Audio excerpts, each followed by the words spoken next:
خاڵێکی تر گوتاری کە بەریەکەوین گوتاری ڕۆژنامەوانی و نووسینی ناوخۆیی لە ناوخۆی کوردستاندا چەندین وتار چەندین لێکۆڵینەوە لەلایەن ئەکادیمیەکانەوە لەلایەن نووسەرەکانەوە کە بە بەردەوامی بڵاو ئەکرێنەوە ڕۆژانە هۆشداری لەسەر مەترسی ئەم پرۆسەیەدەن کە ئەمە بەڕاستی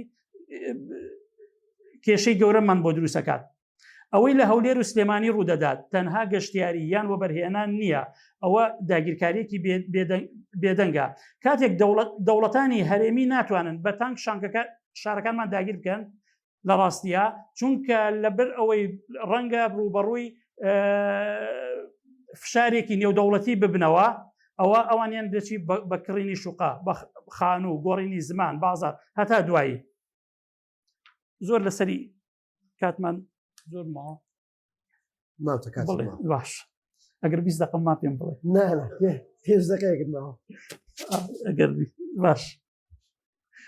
تێڕوانینی تورکیا هەرچەندە خۆی بە هاوبەشێکی ئابووری هەرێم پیشان دەدات بە بەردەوامی، بەڵام لە ڕووی سیاسیەوە استراتیژێکی هەیە بۆ لاوازکردنی چەمکی کوردستانی سەربەخۆ. تورکیا هانی پرۆسەیەک دەدات کە پێی دەوترێکی تێکەڵبوونی ئابووری هەرێم لەگەڵ عێراق. تاران و ئەنقەرە هەردوو لە هاوڕان لەسەر ئەوەی کە پێویستە هەرێمی کوردستان پێگەی نەتەوەی خۆی لەدەست بدات و ببێتە پارێزگایەکی ئاسایی وەکو پارێزگاکانی تری عێراق. زیادبوونی زمانی عەرەبی و ناسنامەی عێراقی لە شارەکانی هەرێمدا بە تەواوی خزمەت بەو دیدگا تورکی و ئێرانی دەکات کە دەیانەوێت مۆدیلی هەرێمی کوردستان وەک قوارەیەکی نەتەوەیی شکست پێبێنن و بیکەنەوە بە بەشێکی ئاوێتە بوو لە عێراقی عەرەبی.